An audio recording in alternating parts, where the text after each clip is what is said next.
Hello board game brothers and sisters, I'm Adam Singer and welcome to another episode where I'll be letting you know of all the board games launching on Kickstarter and Gamefound over the next week. If you're new here, we do this every single week going over all the upcoming campaigns, so if you want to stay up to date, this is the place to be. But before we get started, I do like to go over some news and announcements that I just found out about.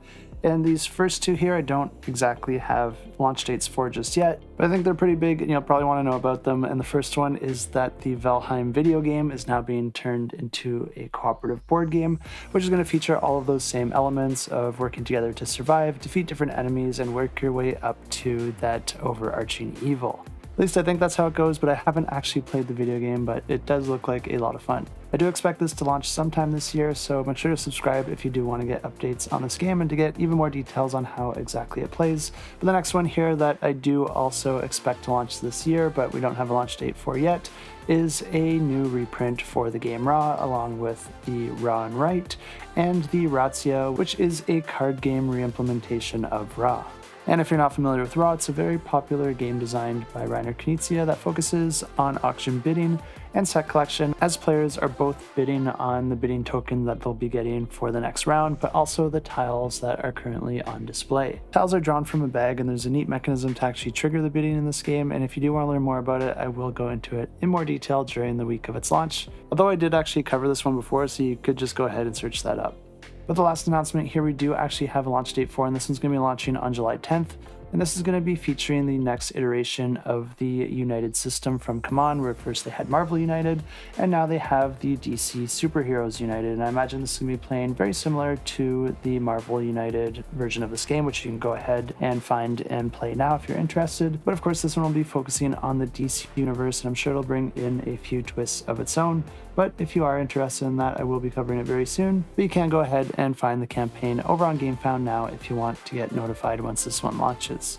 Other than that, we are getting near the end of the month here, and I do work with Alex over at Boardgame Co. to keep track of all these upcoming campaigns. I do these videos every single week, but if you want to get a monthly roundup, Alex puts out a video at the start of each month letting you know of the heavy hitters for that month. Of course, he offers a ton of other great content as well, including reviews and playthroughs, and also digging into the value proposition of the various games launching on crowdfunding. So if you are interested in any of that, definitely go ahead and check him out and give him a subscribe if you do like his content. And that is everything I got for an intro, so let's go ahead and check out the games launching this week. And it's not a super crazy week, but there's definitely a couple games that I am seriously considering backing. Let's get into it. And the first campaign we have launches on July 1st, and this one is called Deep Regrets. And this one is a competitive game where each player is going to have their own fishing boat and their own character that they're playing as. And you're going to be going out into the different depths of the ocean in order to catch all sorts of fish, both fair and foul. The game plays over 7 rounds, with each round representing a different day, and at the start of each round, all the players are going to be rolling or re-rolling any of their spent dice, and then optionally re-rolling any of their unspent dice. If you've previously purchased any fishing gear, you can also choose which rod and reel you want to equip, which is something that I really do like about this game, because your gear in this game is very situational. You're not just necessarily buying gear to replace previous gear, but really just having options depending on what you think you're going to encounter out on the sea. Once all the players have done this, you're going to be taking turns deciding whether you want to fish or continue fishing, or if you want to return to port. If you choose to fish, you're going to be putting your boat out on the fishing board at the shallowest depth, and then you're going to be revealing any card and then resolving its effects. This is going to be some sort of sea creature, but it could be either a fair fish, which is any regular sea creature like this octopus here, or it could be a foul fish, which could be any type of monstrosity that will most likely incur you some sort of madness, either just for revealing it, or attempting to catch it, or even just for catching it. What's neat about the madness in this game is that it's not necessarily a bad thing to go mad. This will actually grant you with some different benefits, like rolling more dice or being able to hold more cards. But if you are low on the madness scale, then your fair fish are going to be worth more back at the market when you return to port. However, if your madness is high, then your foul fish are going to be worth more. So this is going to be changing your priorities the more mad that you get. There is one more catch with the madness, and that's that you don't want to be the player that is the most mad at the end of the game, because whoever that is, they're going to have to discard their most valuable card. But let's get back to how you actually catch the fish in this game, and the way that you do that is that each of the fish are going to have some sort of value that you're going to have to meet in order to catch that fish. The way you pay for that is spending your dice, but you don't ever get change in this game, so you do want to try and be efficient with this. And any uncaught fish will remain on the board and be optional for you to try and catch, but when you are deciding which fish that you want to flip up from the depths, you do get some information because there are 3 different depths that you can fish at, and in order to go deeper, you have to spend any 1 die for each depth that you want to move. The deeper fish are generally more difficult to catch, but all of the fish do come in 3 different sizes, small, medium, and large, and there is a way to determine this before you flip the card, and that's determined by the size of the shadow that's cast in the water on the back of that card. This means that if you're low on dice, you might want to flip one of those smaller fish to try and reveal something that you'll actually be able to catch. But like I said, the other action you can take is to return to port, and anytime you do this, you'll be able to sell any of the fish that you caught, and you're essentially going to be losing the victory points for those fish, but you'll be able to exchange them for money, which you can then spend in order to get gear and items to gain some ongoing or one-time effects. And a really fun feature in this game is that each player also has 3 different spots on the top of their player board that are reserved for trophy fish. So when you return to market, you can actually choose to put one of your caught fish at the top of your board, which will multiply its victory points at the end of the game. The game continues like this over the 7 rounds, and the player with the most victory points at the end wins the game. And if you are interested in this one like I am, you can go ahead and check out the campaign. I'll have it linked in the description down below. And of course, you can click to get notified. Also launching on July 1st, we have Gifts Galore Christmas, and this one is a Christmas gift-giving game where you're actually going to be bringing gifts as part of the game. And then similarly to games like White Elephant, the game is going to be determining which player gets which gift and who gets to open their gifts first. And I should also mention that this game does also offer a White Elephant variant. This is a really simple game to play, which makes it great to play with kids, and you're essentially just going to be rolling a die and then moving around the Christmas tree here, and depending on which color ornament you land on, you're going to be drawing the associated color card. This could present you with different instructions that could have different results depending on the card that you draw, but it could also present you with different types of questions that you're going to have to try and answer, and if you get the correct answer, then you'll get to open a gift, whereas if you get an incorrect answer, you're going to have to pick someone else to open one of your gifts. There are also some special locations that could just allow you or someone else to open a gift instantly, but if you are interested in something to make the gift giving during Christmas a little bit more fun, this is definitely one to check out, and I will have it linked down below. And also launching on July 1st, we have Starbeast, and this one is either a head-to-head or a one versus many miniatures war game. And the way this game works is that each of the heroes are going to have their own strengths and weaknesses, as well as their own planet that they're going to be trying to maintain. And if your planet's population ever gets to 0, you are eliminated from the game. The game alternates between the hero's turn and the enemy's turn, and the heroes are going to be taking their actions simultaneously, but they're going to have only 5 minutes to make their decisions. You'll be able to use those actions to complete missions in order to gain resources, which you'll then be able to spend in order to recruit new characters, produce and move units around on the board, manage your planet in order to keep it stable, and also battle the enemy troops. The goal of the heroes is to stay alive and gather enough resources in order to build the Nova Core, which will then trigger the endgame, which is a requirement if you are to defeat the enemy. The enemy player's turn is going to be working very similar to this, but they're not going to be managing their own planet, and they're going to have a few other options at their disposal. Their goal here is to try and defeat all the players before they are defeated themselves, and if they're able to do that, they win the game. Otherwise, the heroes win the game, and if you are interested, check this one out. I will have it linked down below. Also launching on the 1st, we have Iceland Settlement to Independence, and this one is a semi-cooperative historical worker placement game where players are going to be rebuilding Iceland after the Civil War. Only one player can actually win the game, and it's going to be the player who has the most prestige points at the end, but players will have to work together to overcome different threats, because if any of the threats aren't overcome, then nobody wins the game. There's a whole variety of different threats that can be drawn in a single game, with a new threat being drawn each round, with each round representing an era. And you're going to have a different threat deck and different threat possibilities depending on the era that you're in. The threats could be related to the aftermath of the Civil War, a divide in religious beliefs, a changing climate, or even volcanic eruptions. It looks like there's also going to be a bunch of different objectives that players can try to complete in order to earn more victory points for the end of the game, but unfortunately I don't really have too much more info on the actual gameplay here, because all I could find is that a round consists of events, choosing a lost speaker, and then the players taking their actions. But I'm sure there will be more information once the campaign actually launches, so if this one does sound interesting to you, you can go ahead and check it out, and I will have it linked in the description down below. And also launching on July 1st, we have Escape from Camp Creepwood, and this one is a cooperative scenario-based horror game where players are going to be taking control of campers, each with their own strengths and weaknesses, playing through one of 20 different scenarios where you're going to be exploring your campsite, revealing tiles, and discovering different items and events. Players are going to be drawing cards and then making decisions and then resolving those effects, with some of those cards also requiring players to complete certain tests. Both your successes and failures will have consequences that the players will have to deal with, and the whole goal here is of course in the title, and that's to escape from Camp Creepwood before you run out of health. That's all I know on the gameplay on this one, but if you are looking for more intricate details, definitely go ahead and check out the campaign in the description down below, and there'll be a bunch more info there. And of course, you can click the Notify Me button to get notified once this one launches. And launching on July 2nd, we have a reprint campaign for the deluxe edition of Kemet Blood and Sand, but it's also going to be featuring a brand new expansion as well. And if you're not familiar with Kemet, this is a very popular area control game where players are going to be earning victory points by maintaining control of different regions of the board, winning battles, and completing different objectives. The first player to reach a certain amount of victory points wins the game, but what's neat about this is that you can earn both permanent and temporary victory points, which means that timing those is a factor since your temporary ones can be lost or stolen. But before I explain more how Kemet plays, I'll first let you know more about the new Rise of the Gods expansion.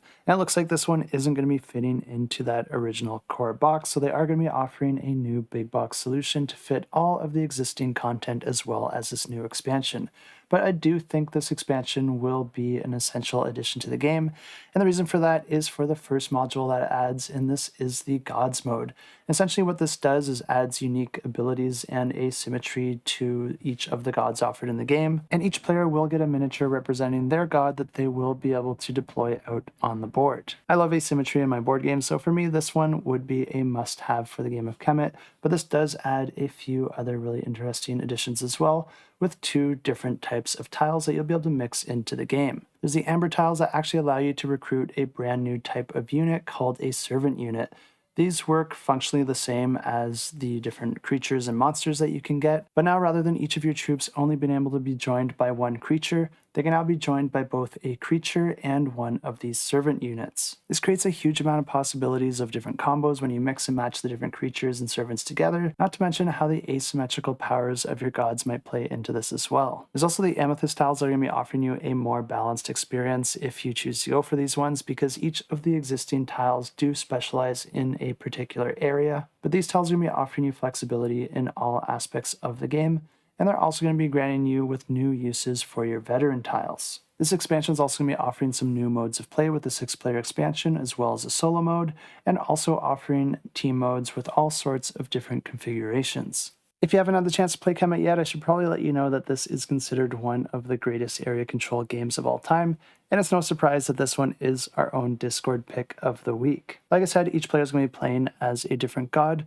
then each player is going to be starting in the different corners of the board. Each player has their own player board as well as 5 action tokens that they're going to be using to take their actions throughout the game. The way this works is that each player is going to be taking turns performing one action at a time, and you're going to be assigning one of your action tokens to one of the spaces on your board. And these actions can do all sorts of different things like grant you prayer points, which you'll track at the top of your board here, and this is essentially the currency in the game. You're going to be using these to purchase different upgrades or augment some of your actions. But there's also actions that allow you to gain more units or move your existing units out on the board. And when it comes to movement, there are a few different options that you have. You can move to adjacent spaces, but if you're on a location with a monolith, you can actually teleport to any other monolith out on the board. Or if you're along the Nile River, you can actually use the various ports there, with some of those belonging to you and giving you special privileges. One thing about the action board that may not be immediately obvious from these pictures here is that the 3 actions in the bottom left are actually recessed areas of your board, and there's a bunch of different tiles that you can actually swap in and out from game to game, and what these are going to do is determine which of the upgrade tiles are included in that game. There's 5 different colors of tiles that already exist for this game, with the red ones giving you attack bonuses, the blue ones giving you defensive bonuses, the black ones giving you bonuses and abilities for sacrificing your units or killing other units, and then the white ones give you bonuses and abilities for everything else. And then finally, we have the green tiles, which are a little bit special because they do come from the Underworld expansion.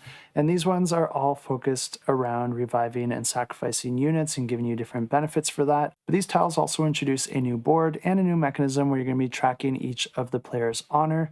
And then players are going to be losing or gaining honor depending on the tiles they purchase and the actions that they perform.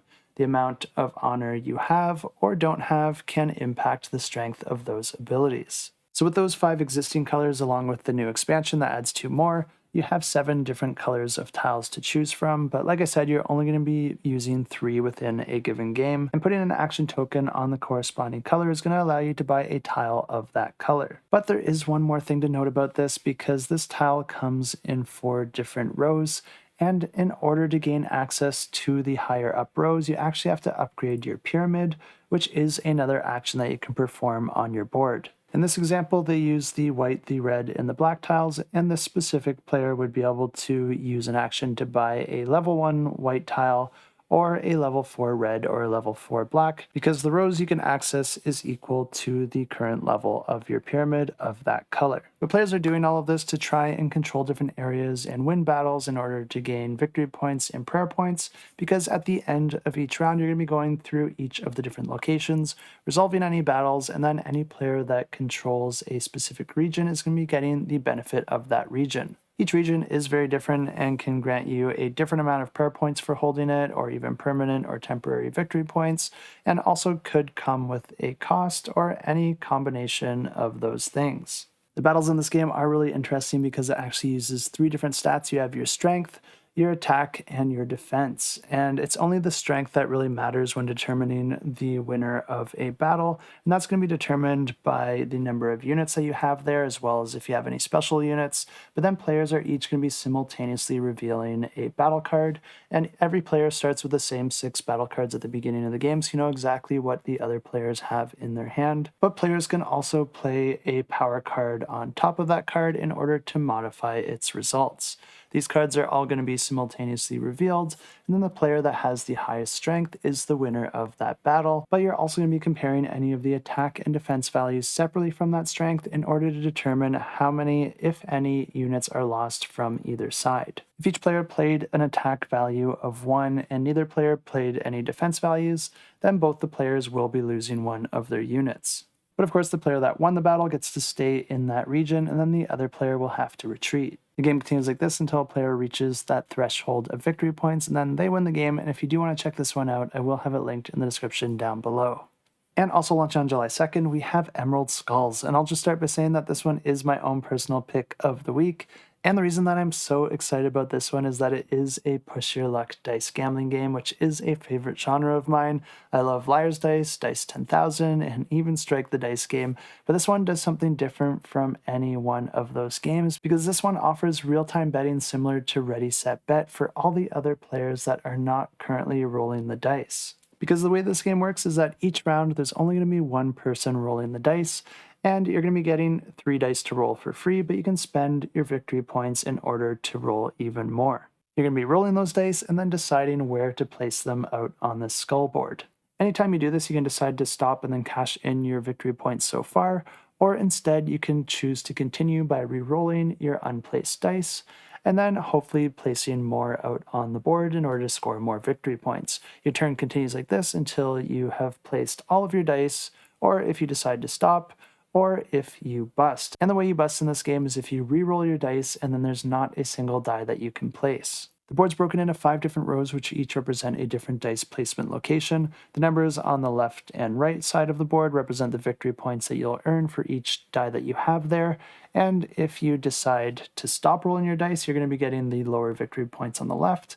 But if you're able to use up all of your dice, then you'll be getting the victory points on the right. Your 1s can only be placed on the bottom, your 2s can be placed above that, your 3s above that, and so on and so forth. And you might have noticed that the 3 location doesn't have a point value, but rather has this green cube. And those are reroll cubes that you'll be able to cash in later if you want to reroll any of your dice. And these are nice to hang on to because they can help you avoid a bust for some of your more risky rolls. Not only that, but the 5 only has 1 placement location in the crystal of the skull, the 4s only have 2 locations in both of the eyes, the 3 only has 1 location, and then the 1s and 2s are the exception to this because you can have as many dice as you want in the jaw of the skull. Rather than 6s on the die, you have these skulls, which essentially act as wilds.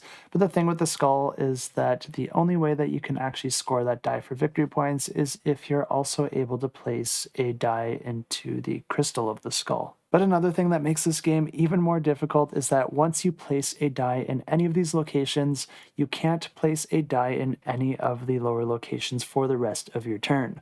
This means that if you were to place a number 5 die, you've essentially ended your turn because you won't be able to place any more dice since that is the highest value. But like I said, this is a game that's essentially 2 simultaneous games in one because while you're rolling your dice and trying to get to the outcome that gets you the most points, all the other players are going to be betting on what they think your outcome will be. I love this because not only does it keep all the players engaged, but it also means that the players are going to be egging you on and trying to convince you to go for certain outcomes because they might have placed bets on those outcomes. This means you also might want to keep an eye on what players are betting on, and you might want to try to avoid that in order to limit the amount of points you're giving to your opponent players. The game offers a bunch of different situations that players can bet on, and if you're first to bet on a situation and that bet hits, then you're going to be getting paid out more than the other players, so you are incentivized to bet early. But that does come with more risk because the longer you wait, the more information you'll have, and if you're able to see which dice have been rolled and how they're placing their dice, then that's going to give you more information as to which outcomes will be the more likely ones. Really love what I'm seeing with this one, and I'm super excited to try this one out for myself, but I'm fairly confident I'm going to be backing this one either on the campaign or maybe in retail afterwards, depending on what the shipping will be to Canada. But if you are interested in this one like I am, definitely check it out, and I will have it linked in the description down below. Also launching on the 2nd, we have Brink, which is another one that I'm super interested in, and it is also going to be my own personal pick of the week.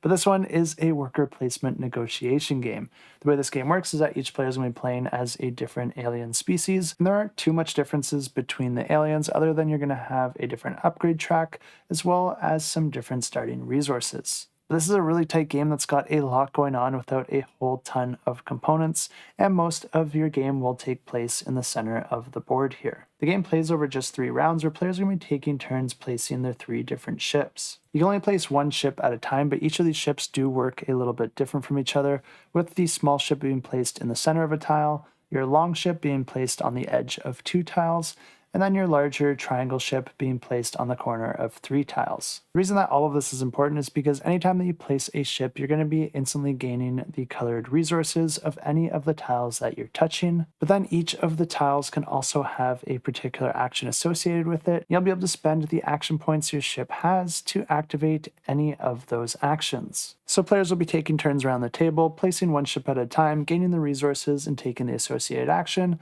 moving on to the next player and the next player until every player has placed all 3 of their ships. One thing to note here is that you are also allowed to place ships around the outer edges of the tiles, and anytime that you do that, you're just going to be drawing a tile from the supply and expanding the board. The different actions can allow players to draw action cards, which grant you with one-time use abilities that you can spend at any point in the game. Draw and play a rider card, which can have all sorts of different effects that will be voted on at the end of a round, and these can affect different players depending on the color and quantity of resources they have. Whenever you play a rider card, you're going to be choosing the associated color that it affects by placing that colored cube on it.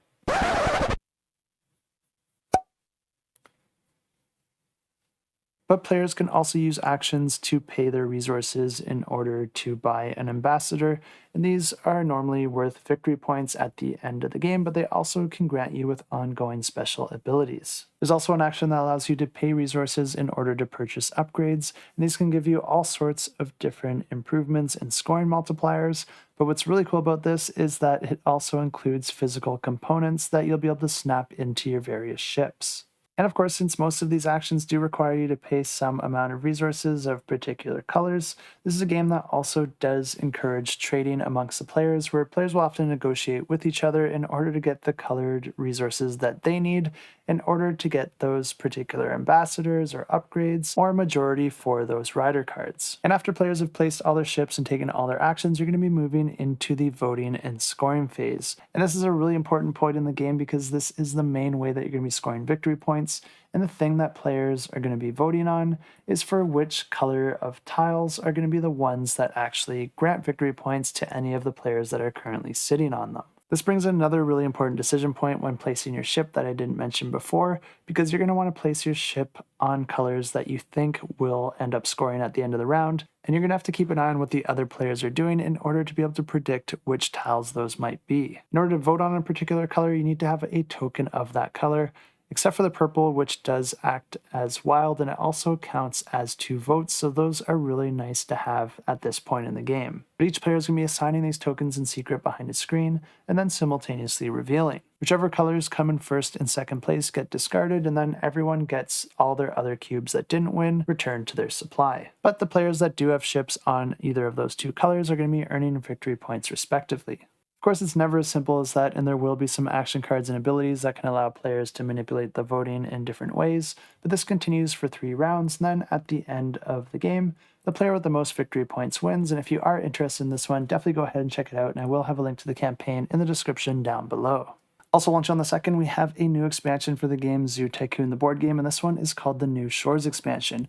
And this is going to be adding in a bunch of new species into the game with a focus on aquatic animals, wildlife from Australia, and also from the North and South Poles. This game has some of the best animal meeples that I've ever seen, and there's already a ton offered in the game, but of course there's going to be a bunch more added for each of the new species that are added in this brand new expansion. And there's also going to be a new vivarium that each player is going to be able to fill with all sorts of different indoor species, adding a new way to design your zoo and score even more points on conservation, education, or popularity. One thing to note about this campaign is that it is also the last campaign they're going to be doing for Zoo Tycoon, so if you're interested in all the upgrades and deluxe components, you'll definitely want to check out this campaign. And if you're not familiar with how the original game played, I did cover it back when it originally launched, so I do have some previous footage for you, and I'll go ahead and roll that in a second here. But if you are interested in any of this or to see what else this new expansion is going to be adding, feel free to check out the campaign. It will be linked in the description down below. And at the core of this game is a tile placement, and players are going to be starting with an empty park, and they're going to be building up the park by placing different enclosure tiles, placing different shops and restaurants, and trying to balance your conservation with your popularity. And of course, a zoo is not a zoo unless you also have animals, and this game has a ton of different animals, each with unique animal meeples, and in order to add these animals to your zoo, you're going to have to create the right environment for them. Not only that, but you're also going to have to manage their well-being, and you'll even be able to breed them between the different seasons. And the way that a player wins this game is that they want to have the most victory points, but the way that the victory points work in this game is that it is the lowest of either your popularity or your conservation. So raising your popularity is really helpful because it's going to allow you to raise more money and invest in your park to expand it more. But your conservation is also important because it's going to allow you to get sponsors and get free tiles and items added to your park. But you do need both of them because whichever one is lower is going to be the one that dictates the amount of victory points that you have for that game. And the game plays over 8 rounds, each with 4 phases, which each represent a season. And each season is going to allow some actions to each of the players, but you're also going to be able to put different staff meeples out on different areas of the board in order to take some additional actions. But of course, the more staff you have, the more it will cost you. And the first phase is the spring phase, where an event card is going to get drawn that can affect all the players and the game overall. But this is also a phase in the game where animals can have offspring if they're able to. And in order for your animals to have offspring, there's going to be a few requirements that they have to meet. First, they're going to have a certain level of happiness. You're also going to have at least 1 male in the same enclosure as the animal that you're trying to breed, and that animal can't already be a mother. And some animals will be mothers for longer periods than others, so depending on the animal that you're trying to breed, you might have to wait longer in between rounds before you can breed that particular animal again. And breeding your animals is pretty helpful, not only for getting more animals into your zoo, but everyone loves to see baby animals, and that will increase your popularity. And then we move into the summer phase, which is all about the zoo market, where players are going to be gaining and losing animals.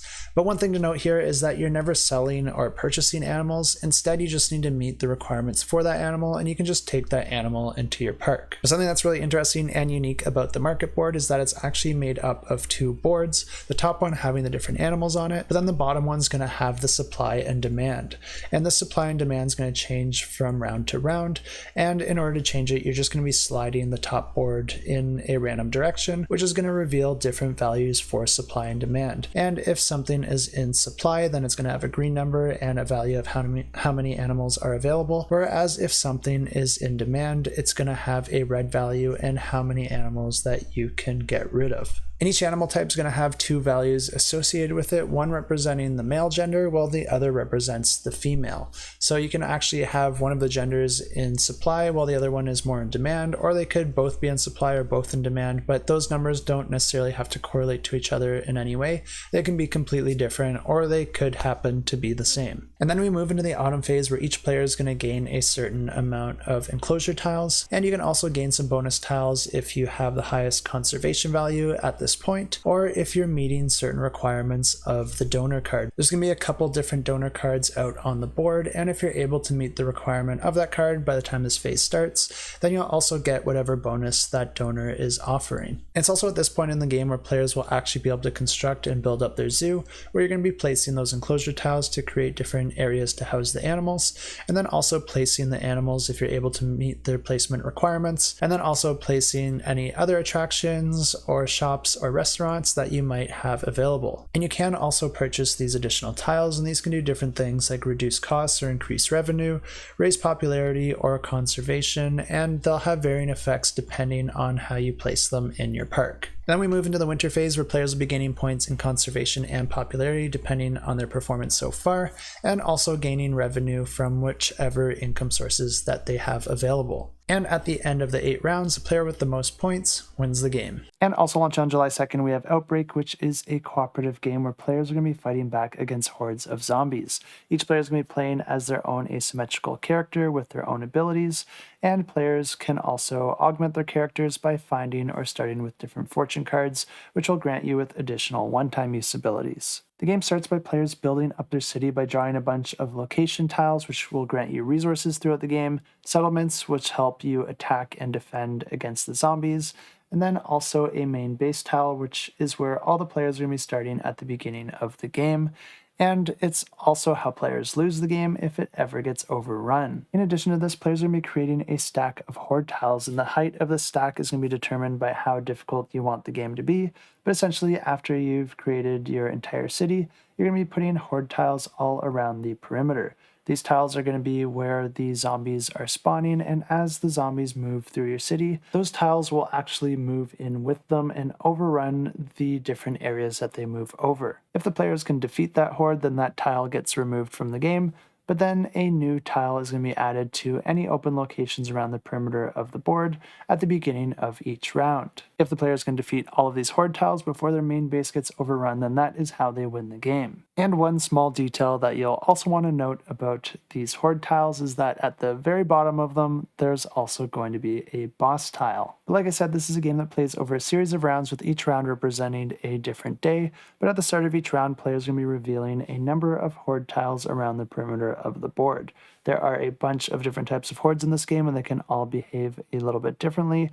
They might move a little bit easier, deal damage a little bit easier, or be a little bit more difficult to kill. But after those horde tiles have been revealed and any of their instant effects have been resolved, you're then going to be moving into the player's action phase, where each player is going to be able to take a couple actions. You'll be able to move up to your movement amount, trade with other players, draw an additional fortune card, which, like I said, grants you with additional abilities. But the important one here is to attack adjacent zombies.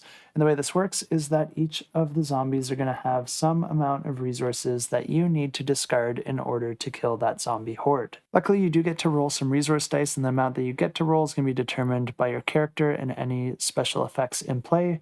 But these are essentially going to act as free resources, and if you're able to roll the resources that you need to defeat that horde, then that's going to be contributing to your attack. But if you weren't able to roll exactly what you needed, you can also spend any resources that you currently have on your character sheet, or any of the resources that any of your teammates have on their character sheet as long as they are on the same space as you. This is where teamwork really comes into play because you might be perfectly set up to attack one of the zombie hordes, but you might first want one of the other players to move through some of the different locations to gather the resources that you need and then end their movement on your tile. This frees you up to use your actions to attack those zombie hordes, making sure that you have additional resources in case you don't exactly roll what you need. Anytime that a zombie horde's defeated, players are going to be gaining experience points, and these are a shared resource that's going to be tracked on the right-hand side of the board. These are really nice to have because another one of the possible actions that you can perform is to spend your experience points in order to use a develop action.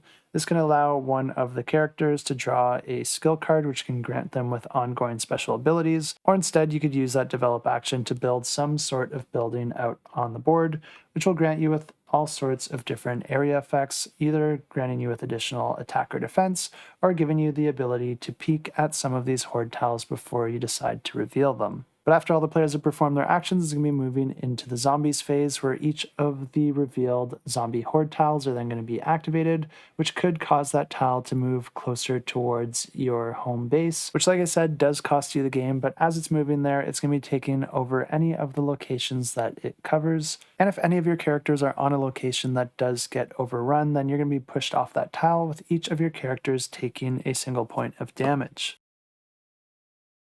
Like I said, each of the hordes do also operate a little bit different from each other, so there might be some other negative consequences as well. But the game continues like this over a series of rounds until the players defeat that final boss or until they get totally overrun. And if you are interested to check this one out, I will have it linked in the description down below. And also launched on July 2nd, we have a brand new expansion to the game Terrorscape, which, if you're not familiar with, is a one versus many horror hidden movement game where one player is going to be playing as a killer, trying to locate and kill at least one survivor, and then all the other players play as the survivors trying to escape the mansion, either by repairing the radio or finding the keys to escape. And if you haven't seen this game before, I definitely recommend checking it out because it's definitely a spectacle out on the table. Like I said, this is a hidden movement game, and the way that all the movement is kept hidden is with this giant wall between the players that represents the mansion, and it also doubles as a dice tower.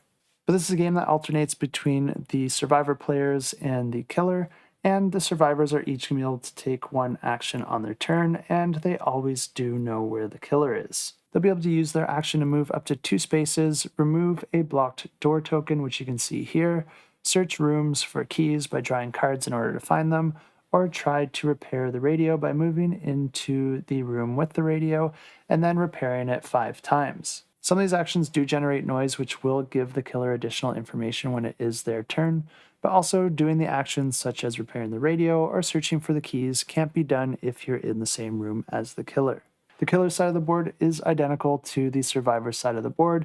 The only difference is that they don't know where the survivors are located. The 2 things that the killer always knows in real time is if a key has been found, and also if one of the blocked door tokens has been removed. Other than that, at the start of their turn, the only other information they get is where noise has been made within the mansion, but they don't know the order that the noise happened. Players will just be telling them where to put those noise tokens in no particular order. But the killer's going to be managing a hand of action cards, and at the start of their turn, they always get to draw 2 more into their hand. And these actions are going to allow them to move, which will notify the survivors. But there is also some cards that do allow them to move silently, which is the only way that the killer can move without the survivors knowing. But they can also use actions to add more blocked door tokens, force information as to where the survivors are, or even generate fear to any of the survivors that are within the vicinity of the killer.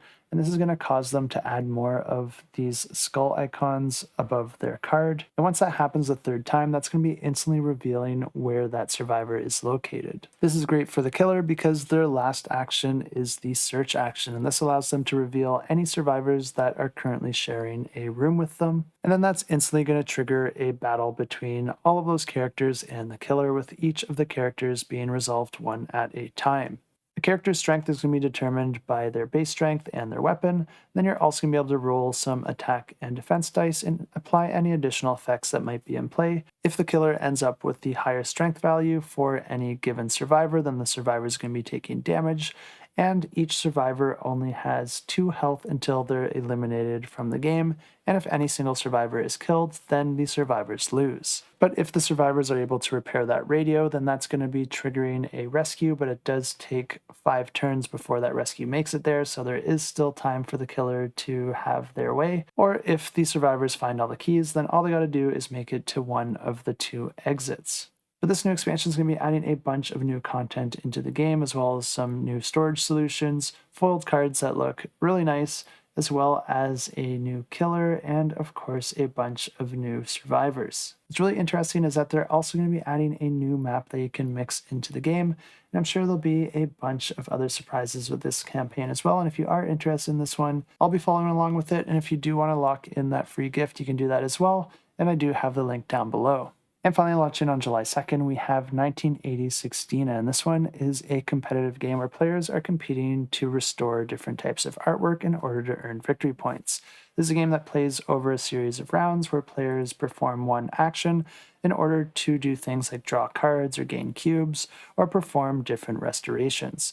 The reason you want your cards and cubes is to perform those restorations, and anytime that you're doing that, you're going to be trying to get cubes of the appropriate color and cards of the appropriate details in order to match the restoration exactly. You can still perform the restoration if you don't have everything perfect, but you're just not going to get as much victory points. But that is pretty much all the info I have on this game. Fortunately, they haven't revealed much information yet, and I don't have any insider access on this one, so if you want to check out more on what this campaign has to offer, you will have to check it out, but I do have it linked in the description down below. And that's everything I got for you this week, but don't leave yet because we still got a couple awesome giveaways here, and these are both going to be offered worldwide, so anyone can enter them. And they are also the easiest giveaways to enter ever. All you gotta do is leave a comment down below. You don't have to do anything else. But if you do want to like and subscribe, you are super cool and I do appreciate it. But the first giveaway we have is for a Pledge for Yield, which is a area control game where players are each going to be controlling different factions in the same world as their previous game Hidden Leaders, but this one does play completely different than that game. Like I said, this one is an area control game, but what makes this one way different than almost any other area control game that I've seen is that you're actually going to be controlling 3 different armies out on the board. Each of your armies are going to have some amount of strength that you're going to be keeping track of in secret on 3 different dials. Players are going to be fighting over control of different fortresses, and that's the main way that you score victory points in this game. And in order to do that, you're going to be engaging in all sorts of different battles, and whenever you enter a battle, you're going to be revealing the strength of your army. Then whichever player is the weakest can decide whether they want to yield or instead play battle cards until they are no longer the weakest player. At that point, their opponent has the same options, and it continues back and forth like this until one of the players yields, which you may want to do early if you don't think you can win in order to save those cards for a future battle. But this giveaway is going to be for a Kickstarter edition of the game as well as the expansion, and like I said, all you got to do is leave a comment down below. This is offered worldwide, so you don't need a hashtag and you can say anything you want, but if you are looking for something in particular, it is Canada Day this weekend, so feel free to say something Canadian.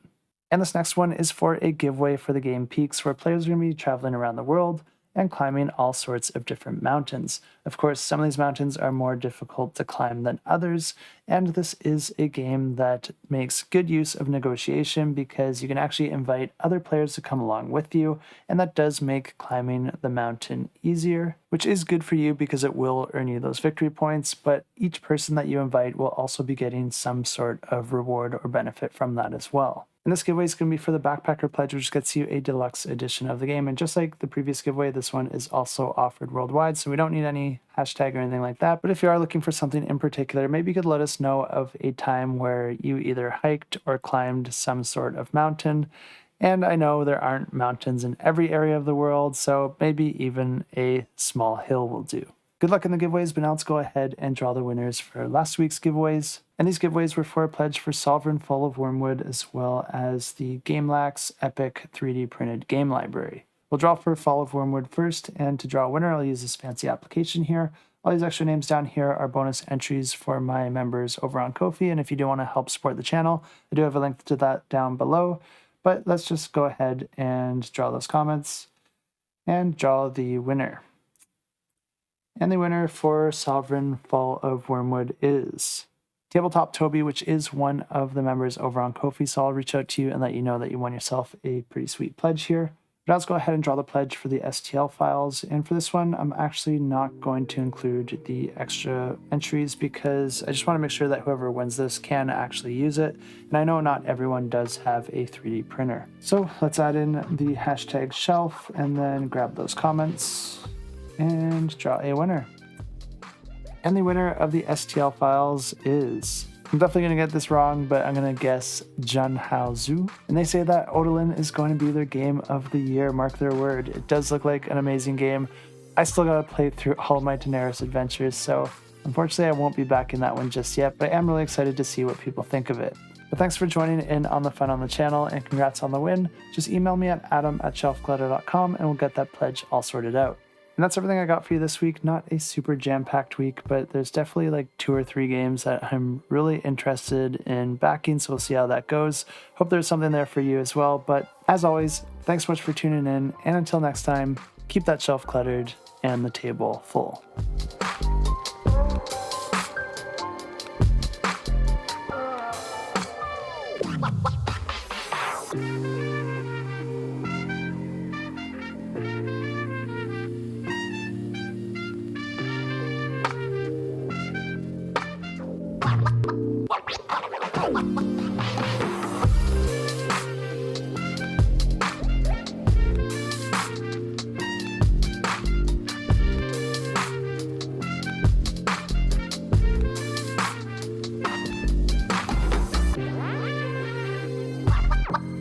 Oh.